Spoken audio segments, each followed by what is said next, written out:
Hello friends, कैसे हैं आप लोग। Welcome back TET CTET study classes.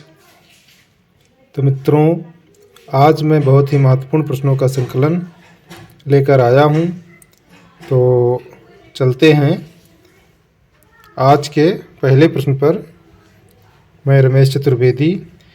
यदि मेरा चैनल सब्सक्राइब न किए हो तो सब्सक्राइब कर लें, बेल आइकन को प्रेस कर लें, जिससे आपको इसी प्रकार के महत्वपूर्ण प्रश्नों का संकलन प्राप्त होता रहे। और आप लोग इस वीडियो के अंत तक बने रहिएगा।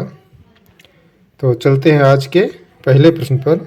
आज का पहला प्रश्न है, विश्व पर्यावरण दिवस कब मनाया जाता है।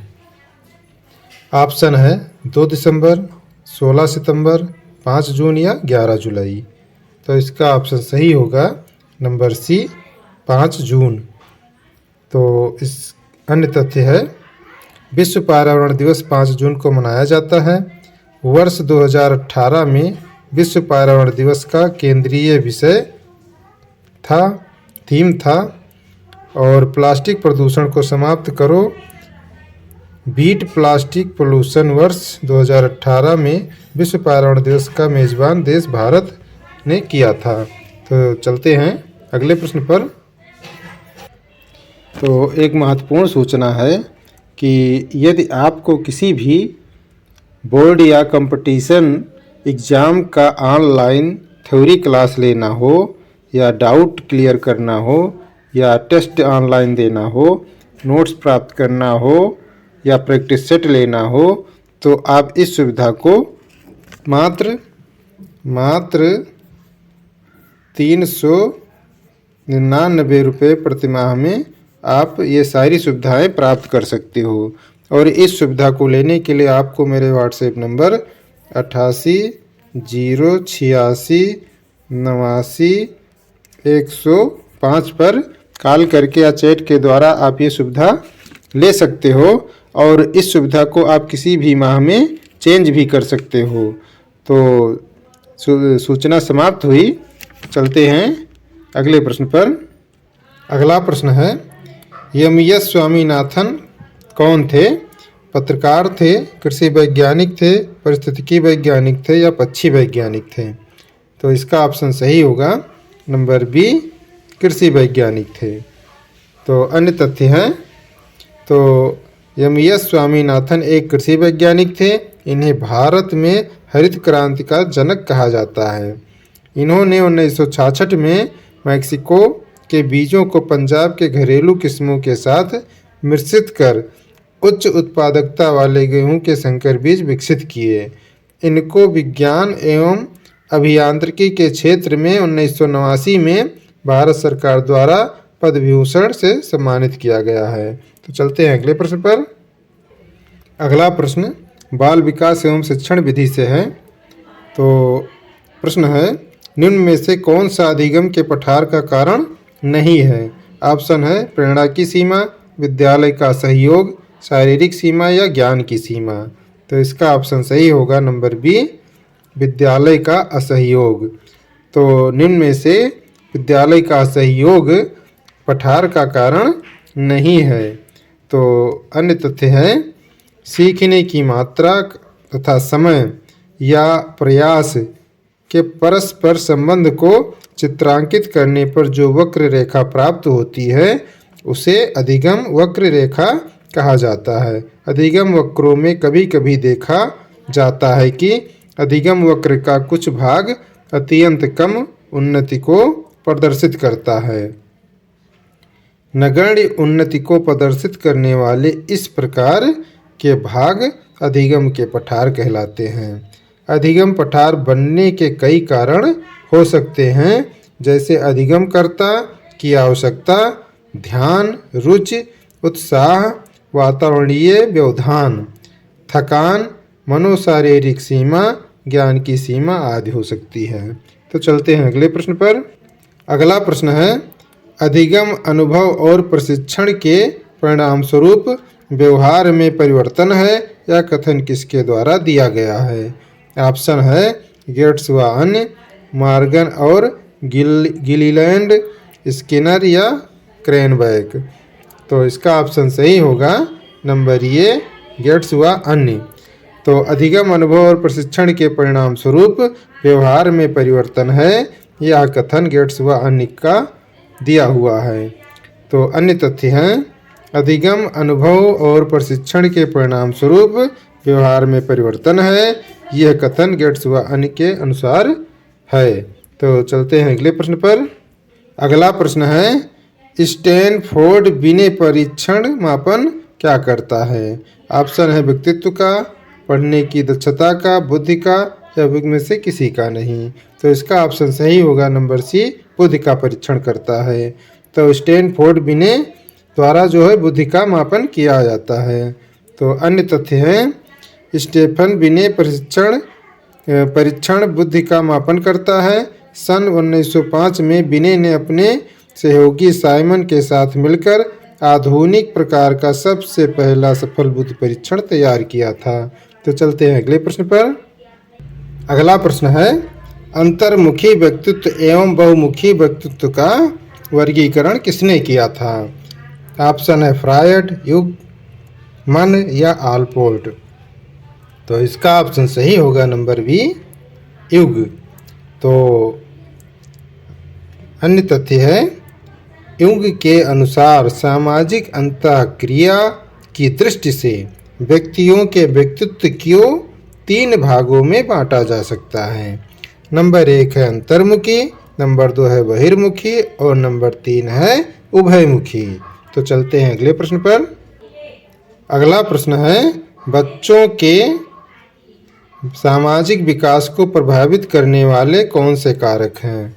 ऑप्शन है आर्थिक तत्व, सामाजिक परिवेश जन्य तत्व, शारीरिक तत्व या वंशानुगत तत्व। तो इसका ऑप्शन सही होगा नंबर बी, सामाजिक परिवेश जन्य तत्व। तो बच्चों के सामाजिक विकास को प्रभावित करने वाले कारक है सामाजिक परिवेश जन्य तत्व। अन्य तथ्य हैं, सामाजिक विकास से तात्पर्य विकास की उस प्रक्रिया से है जिसके द्वारा व्यक्ति अपने सामाजिक वातावरण के साथ अनुकूलन करता है, सामाजिक परिस्थितियों के अनुरूप अपनी आवश्यकताओं व रुचियों पर नियंत्रण करता है, दूसरों के प्रति अपने उत्तरदायित्व का अनुभव करता है तथा अन्य व्यक्तियों के साथ प्रभावपूर्ण ढंग से सामाजिक संबंध स्थापित करता है। सामाजिक विकास के फलस्वरूप व्यक्ति समाज का एक मान्य, सहयोगी, उपयोगी तथा कुशल नागरिक बन जाता है। इस प्रकार सामाजिक परिवेश जन्य तत्व बच्चों के सामाजिक विकास को प्रभावित करता है। तो चलते हैं अगले प्रश्न पर। अगला प्रश्न है, निम्न में से कौन सा शारीरिक विकास का एक प्रमुख नियम है? ऑप्शन है मानसिक विकास से भिन्नता का नियम, अनियमित विकास का नियम, द्रुतगामी विकास का नियम, कल्पना और संवेगात्मक विकास से संबंध का नियम। तो इसका ऑप्शन सही होगा नंबर बी, अनियमित विकास का नियम। तो निम्न में से नियमित विकास का नियम शारीरिक विकास का एक प्रमुख नियम है। तो अन्य तथ्य है, अन्य प्राणियों की अपेक्षा मनुष्य के शारीरिक विकास की गति धीमी तथा अनियमित होती है, यानी कभी तेजी से चलता है तो कभी धीमी से चलता है, तो कभी रुक जाता है तो कभी चलने लगता है। इस प्रकार से होता है, नियमित होता है। तो शैशवावस्था में शारीरिक वृद्धि एवं परिवर्तन तीव्रतम गति से होता है, बाल्यावस्था में यह गति धीमी हो जाती है, पुनः किशोरावस्था में विकास तीव्रतम गति से होने लगता है। शैशवावस्था एवं बाल्यावस्था में शारीरिक विकास सिर से पैर की ओर एवं निकट से दूर की ओर होता है, जो एक नियमानुसार ही होता है। तो चलते हैं अगले प्रश्न पर। अगला प्रश्न है, निम्न में से कौन सा विकास का सिद्धांत नहीं है? ऑप्शन है अनुकूलित प्रत्यावर्तन का सिद्धांत, निरंतर विकास का सिद्धांत, परस्पर संबंध का सिद्धांत या समान प्रतिमान का सिद्धांत। तो इसका ऑप्शन सही होगा नंबर ए, अनुकूलित प्रत्यावर्तन का सिद्धांत। तो ये क्या है? सिद्धांत विकास का सिद्धांत नहीं है, जबकि अन्य तथ्य सही हैं, यानी निरंतर विकास का सिद्धांत, परस्पर संबंध का सिद्धांत और समान प्रतिमान का सिद्धांत, ये होगा। तो अन्य तथ्य देख लेते हैं। निरंतर विकास का सिद्धांत, परस्पर संबंध का सिद्धांत, समान प्रतिमान का सिद्धांत, वंशानुक्रम तथा वातावरण की अंतःक्रिया का सिद्धांत, परिमार्जिता का सिद्धांत, एकीकरण का सिद्धांत और मस्ताधोन्मुखी का सिद्धांत, केंद्र से निकट की दूर का सिद्धांत और सामान्य से विशिष्ट प्रक्रियाओं का सिद्धांत और व्यक्तिगतता का सिद्धांत, विकास क्रम का सिद्धांत आदि विकास के सिद्धांत हैं, जबकि अनुकूलित पर्यावरण का सिद्धांत अधिगम से संबंधित है। तो चलते हैं अगले प्रश्न पर। अगला प्रश्न है, विकास के परिणाम स्वरूप नवीन विशेषताएं और नवीन योग्यताएं प्रकट होती हैं, यह कथन किसने दिया है? तो ऑप्शन है गेसेल महोदय ने, हरलाग महोदय ने, मेरेडिथ महोदय ने या डगलस और हॉलैंड महोदय ने। तो इसका ऑप्शन सही होगा नंबर बी, हरलग महोदय ने। तो विकास के परिणाम स्वरूप नवीन विशेषताएं और नवीन योग्यताएं प्रकट होती हैं, यह कथन हरलाग महोदय ने दिया था। तो अन्य तथ्य हैं, हरलाग ने बालक के विकास को परिभाषित करते हुए लिखा है कि विकास की प्रक्रियाएं बालक की गर्भावस्था से उसकी मृत्यु तक एक क्रम में चलती रहती हैं तथा प्रत्येक अवस्था का प्रभाव दूसरी अवस्था पर पड़ता है। इनके अनुसार विकास के परिणाम स्वरूप व्यक्ति में नई नई विशेषताएं और नई नई योग्यताएं प्रकट होती रहती हैं। तो चलते हैं अगले प्रश्न पर। अगला प्रश्न है, मूल प्रवृत्तियों को 14 प्रकार से किसने वर्गीकृत किया है? ऑप्शन है ड्रेवर, मैकडूगल, थॉर्नडाइक या वुडवर्थ। तो इसका ऑप्शन सही होगा नंबर बी, मैकडूगल।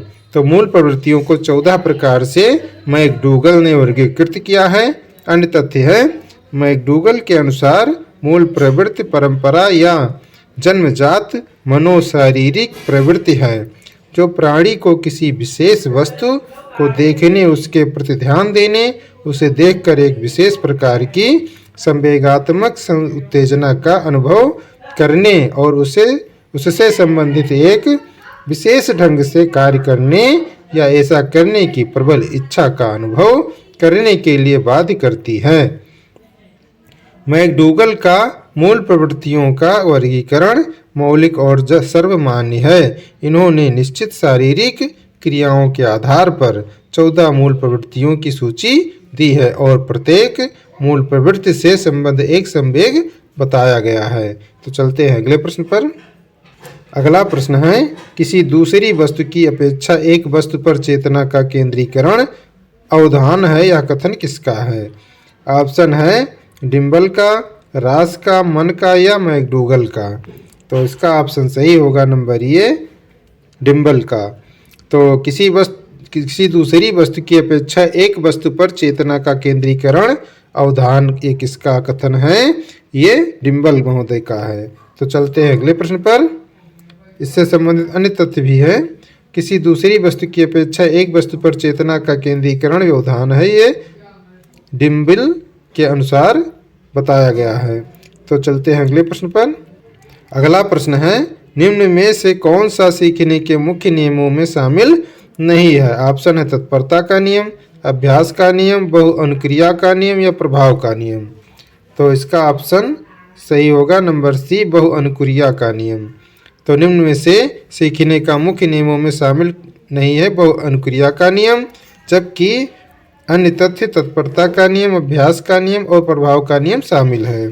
तो अन्य तथ्य है, थॉर्नडाइक ने अपने प्रयोगों के आधार पर सीखने के कतिपय नियमों का प्रतिपादन किया। इन नियमों को मुख्यतः 2 वर्गों में विभाजित किया जाता है। पहला है मुख्य नियम, दूसरा है गौड़ नियम। और मुख्य नियम के अंतर्गत निम्नलिखित नियम हैं, जैसे तत्परता का नियम, अभ्यास का नियम, प्रभाव का नियम। तथा गौड़ नियम के अंतर्गत निम्नलिखित नियम हैं, बहुअनुक्रिया का नियम, मानसिक स्थिति का नियम, आंशिक क्रिया का नियम और सादृश्य अनुक्रिया का नियम। तो चलते हैं अगले प्रश्न पर। अगला प्रश्न है, 12 वर्ष से 16 वर्ष के बच्चों के लिए हिंदी में डॉक्टर एस जलोटा ने कौन सा परीक्षण प्रतिपादित किया है? ऑप्शन है अशाब्दिक बुद्धि परीक्षण, साधारण मानसिक योग्यता परीक्षण, आर्मी अल्फा परीक्षण या चित्रांकन परीक्षण। तो इसका ऑप्शन सही होगा नंबर बी, साधारण मानसिक योग्यता परीक्षण। तो 12 वर्ष से 16 वर्ष के बच्चों के लिए हिंदी में डॉक्टर एस जलोटा ने साधारण मानसिक योग्यता परीक्षण को प्रतिपादित किया है। तो अन्य तथ्य हैं, पंजाब विश्वविद्यालय के प्रोफेसर एस जलोटा ने एक सामूहिक बुद्धि परीक्षण का निर्माण सन 1963 में किया था, जिसका नाम साधारण मानसिक योग्यता परीक्षण रखा गया। यह परीक्षण हिंदी, उर्दू एवं आलंग भाषा में तथा 12 वर्ष से 16 वर्ष के बच्चों के लिए किया गया था। तो चलते हैं अगले प्रश्न पर। अगला प्रश्न है, बुद्धि के द्विकारक सिद्धांत का प्रतिपादन किसने किया है? ऑप्शन है थॉर्नडाइक, स्पीयरमैन, वर्नन या स्टर्न। तो इसका ऑप्शन सही होगा नंबर बी, स्पीयरमैन। तो बुद्धि के द्विकारक सिद्धांत का प्रतिपादन स्पीयरमैन ने किया था। अन्य तथ्य है, बुद्धि के द्विकारक सिद्धांत का प्रतिपादन अंग्रेज मनोवैज्ञानिक स्पीयरमैन ने 1904 में किया था। इनके अनुसार बुद्धि दो कारकों से मिलकर बनी है, सामान्य योग्यता का कारक जी फैक्टर तथा विशिष्ट योग्यता कारक एक्स फैक्टर। तो चलते हैं अगले प्रश्न पर। अगला प्रश्न है, निम्न में से कौन सा युग्म सही नहीं है? यानी निगेटिव पूछ रहा है। ऑप्शन है सीखने का उद्दीपक अनुक्रिया सिद्धांत, थॉर्नडाइक महोदय ने दिया था। सीखने का क्रिया प्रसूत अनुबंधन सिद्धांत, बीएफ स्किनर ने दिया था। कि सीखने का क्लासिकल सिद्धांत पैवलोव ने दिया था। सीखने का समग्र सिद्धांत हल ने दिया था। तो इसका ऑप्शन सही होगा नंबर डी, सीखने का समग्र सिद्धांत हल। तो ये नहीं होगा, जबकि अन्य तथ्य सही होंगे। सीखने का उद्दीपक अनुक्रिया सिद्धांत थॉर्नडाइक महोदय ने दिया था, ये सही है। फिर सीखने का क्रिया प्रसूत अनुबंधन सिद्धांत बीएफ स्किनर ने दिया था, ये भी सही है। और सीखने का क्लासिकल सिद्धांत पैवलोव ने दिया था, ये भी सही है। तो अन्य तथ्य हैं, सीखने के समग्र सिद्धांत को अंतर्दृष्टि या सूझ का सिद्धांत भी कहते हैं। इस सिद्धांत का प्रतिपादन गेस्टाल्टवादी मनोवैज्ञानिकों वोल्फगैंग कोहलर तथा कुर्ट कोफका द्वारा किया गया, जबकि हल ने सीखने के प्रबलन सिद्धांत का प्रतिपादन किया है। तो चलते हैं अगले प्रश्न पर। अगला प्रश्न है, इसमें से किसका नाम सूजन शास्त्र के पिता से जुड़ा हुआ है? ऑप्शन है क्रो एवं क्रो, गाल्टन, रास, वुडवर्थ। तो इसका ऑप्शन सही होगा नंबर बी, गाल्टन। तो अन्य तथ्य हैं, सूजनन शास्त्र या जीव सांख्यिकी का शाब्दिक अर्थ होता है और जीवधारियों से संबंधित संख्या का विज्ञान होता है। गणित और आंकड़े की विधि के प्रयोग द्वारा जीवित वस्तुओं के जैव गुणों का वर्णन और वर्गीकरण जीव सांख्यिकी कहलाता है। सर फ्रांसिस गोल्टन जीव सांख्यिकी के पिता माने जाते हैं। उन्होंने दो नियमों का प्रतिपादन किया, एक पैतृक वंशानुक्रमण का नियम और दूसरा वंश औन्नति का नियम। तो चलते हैं अगले प्रश्न पर। अगला प्रश्न है, ग्रंथियों के आधार पर व्यक्तित्व के विभिन्न प्रकारों की चर्चा किसने की? ऑप्शन है क्रेसमर, युंग, कैनन या स्पेंजर। तो इसका ऑप्शन सही होगा। तो इसमें से ये कोई भी ऑप्शन सही नहीं है। तो अन्य तथ्य हैं, व्यक्तित्व को विभिन्न वैज्ञानिकों ने भिन्न भिन्न प्रकार से वर्गीकृत किया है। क्रेसमर ने शरीर रचना की दृष्टि से व्यक्तित्व के 3 भागों लंबकाय, सुडौलकाय, गोलकाय में, जुंग ने सामाजिक दृष्टिकोण के आधार पर व्यक्तित्व को 3 भागों में बांटा है, अंतर्मुखी, बहिर्मुखी, उभयमुखी।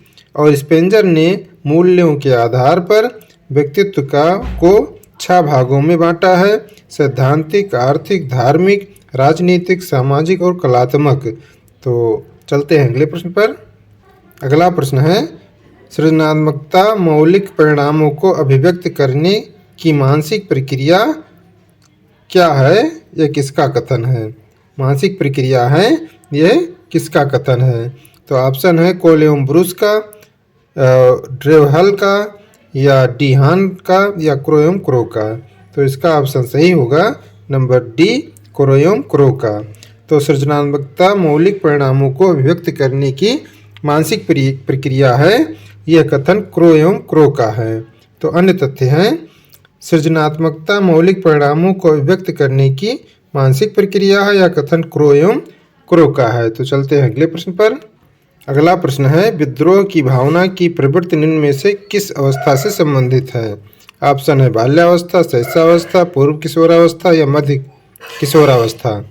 तो इसका ऑप्शन सही होगा नंबर सी, पूर्व किशोरावस्था। तो विद्रोह की भावना की प्रवृत्ति पूर्व किशोरावस्था से संबंधित है। तो अन्य तथ्य होगा, पूर्व किशोरावस्था 12 से 14 वर्ष के किशोर में शारीरिक और मानसिक स्वतंत्रता की प्रबल भावना होती है। अतः यदि उस पर किसी प्रकार का प्रतिबंध लगाया जाता है तो उसमें विद्रोह की ज्वाला फूट पड़ती है। कोलेसनिक का कथन है कि किशोर प्रौढ़ों को अपने मांगों में बाधा समझता है और उसे अपनी स्वतंत्रता का लक्ष्य प्राप्त करने से रोकते हैं। तो चलते हैं अगले प्रश्न पर। अगला प्रश्न है, सीखने की वह अवधि जब सीखने की प्रक्रिया में कोई उन्नति नहीं होती है तो क्या कहलाती है? ऑप्शन है सीखने का वक्र, सीखने का पठार, स्मृति, या अवधान। तो इसका ऑप्शन सही होगा नंबर बी, सीखने का पठार। तो सीखने की वह अवधि जब सीखने की प्रक्रिया में कोई उन्नति नहीं होती है तो वह सीखने का पठार कहलाती है। अन्य तथ्य हैं, सीखने की वह अवधि जब सीखने की प्रक्रिया में कोई उन्नति नहीं होती है तो उसे सीखने का पठार कहते हैं। इसकी विस्तृत व्याख्या एक में बताई जा चुकी है। तो चलते हैं अगले प्रश्न पर। अगला प्रश्न है, बुद्धिलब्धि निकालने का सूत्र क्या है? ऑप्शन है मानसिक आयु गुणे वास्तविक आयु, फिर है वास्तविक आयु बटे मानसिक आयु, फिर उसके बाद मानसिक आयु बटे वास्तविक आयु गुणे 100, या वास्तविक आयु प्लस मानसिक आयु। तो इसका ऑप्शन सही होगा नंबर सी, मानसिक आयु बटे वास्तविक आयु गुणे 100। तो अन्य तथ्य हैं, स्टर्न तथा कुहलमान ने सन 1912 में बुद्धिलब्धि, जिसे संक्षेप में IQ कहते हैं, का प्रतिपादन किया था। बुद्धिलब्धि अर्थात IQ बराबर सूत्र होता है मानसिक आयु अर्थात MA बटे वास्तविक आयु अर्थात CA गुणे 100। तो चलते हैं अगले प्रश्न पर। अगला प्रश्न है, सीखने में प्रयास व भूल के सिद्धांत का प्रतिपादन किसने किया है? ऑप्शन है कोहलर, पेवलोव, थॉर्नडाइक, या गेस्टाल्ट। तो इसका ऑप्शन सही होगा नंबर सी, थॉर्नडाइक महोदय ने। तो सीखने में प्रयास व भूल के सिद्धांत का प्रतिपादन थॉर्नडाइक महोदय ने किया था। इसका अन्य तथ्य होगा, सीखने के प्रयास व भूल के सिद्धांत का प्रतिपादन थॉर्नडाइक महोदय ने किया है। इसे उद्दीपक अनुक्रिया सिद्धांत, संबंधवाद बंधन सिद्धांत भी कहते हैं। जबकि कोहलर ने सूझ या अंतर्दृष्टि का सिद्धांत, पेवलोव ने अनुकूलित अनुक्रिया का सिद्धांत तथा गेस्टाल्ट मनोवैज्ञानिक ने कोहलर, कोपका और लेविन, विदाइमर जैसे मनोवैज्ञानिकों के नाम सम्मिलित किए जाते हैं। तो चलते हैं अगले प्रश्न पर। अगला प्रश्न है, सामान्य संयुक्त कोशिका में गुणसूत्रों के जोड़े कितने होते हैं? 22, 23, 24, उपयुक्त में से कोई नहीं। तो इसका ऑप्शन सही होगा नंबर बी, 23। तो सामान्य संयुक्त कोशिका में गुणसूत्रों के जोड़े 23 होते हैं। अन्य तथ्य हैं, सामान्य मानव कोशिका में गुणसूत्रों की संख्या 46 होती है जो 23 जोड़े में होते हैं। इसमें 22 गुणसूत्र नर और मादा के समान और अपने अपने जोड़े के समजात होते हैं। इन्हें सम्मिलित रूप से समजात गुणसूत्र यानी ऑटोसोम्स कहते हैं। 23वें जोड़े के गुण स्त्री और पुरुष में समान नहीं होते। उन्हें विषमजात गुणसूत्र यानी हेटेरोसोम्स कहते हैं। तो चलते हैं अगले प्रश्न पर। अगला प्रश्न है, कोहलर निम्न में से किससे संबंधित हैं? ऑप्शन है अभिप्रेरणा का सिद्धांत, विकास का सिद्धांत, व्यक्तित्व का सिद्धांत, या अधिगम का सिद्धांत। तो इसका ऑप्शन सही होगा नंबर डी अधिगम का सिद्धांत। तो कोहलर अधिगम के सिद्धांत से संबंधित हैं। अन्य तथ्य है कोहलर अधिगम के सिद्धांत से संबंधित हैं। इनके सीखने अधिगम के सिद्धांत को गेलटाल्ड अधिगम सिद्धांत के नाम से जाना जाता है और इस सिद्धांत को ही पूर्णाकार सिद्धांत या समग्र सिद्धांत, पूर्णाकृत सिद्धांत या अंतर्दृष्टि सिद्धांत या शुद्ध सिद्धांत आदि नामों से भी जाना जाता है। इन्होंने अपना प्रयोग सुल्तान नामक चिंपांजी पर किया था। तो चलते हैं अगले प्रश्न पर। अगला प्रश्न है क्रिया प्रसूत अनुबंधन सिद्धांत का प्रतिपादन किसने किया? हल ने, थॉर्नडाइक ने, हेगाल्टी ने या स्किनर ने? तो इसका ऑप्शन सही होगा नंबर डी स्किनर ने। तो चलते हैं अगले प्रश्न पर। अन्य तथ्य हैं सीखने की क्रिया प्रसूत अनुबंधन सिद्धांत के प्रवर्तक प्रसिद्ध मनोवैज्ञानिक बीएफ स्किनर थे। इनका महत्वपूर्ण प्रयोग चूहे और कबूतर पर था। तो चलते हैं अगले प्रश्न पर। तो मित्रों ये वीडियो यहीं पर समाप्त होता है और यह वीडियो कैसा लगा कमेंट बॉक्स में ज़रूर लिखिएगा और यदि अच्छा लगा हो तो लाइक और शेयर भी ज़रूर कीजिए और प्रश्नों को लिखा करो क्योंकि लिखने से जल्दी याद हो जाते हैं और अपने लाइफ में पर डे कोई ना कोई लक्ष्य ज़रूर रखिए और उसे पूरा करने का भरसक प्रयास कीजिए। इससे आपकी लाइफ ऑटोमेटिकली अच्छी हो जाएगी और अपना तैयारी आप लोग करते रहिए। मिलेंगे अगले वीडियो में। बहुत बहुत धन्यवाद।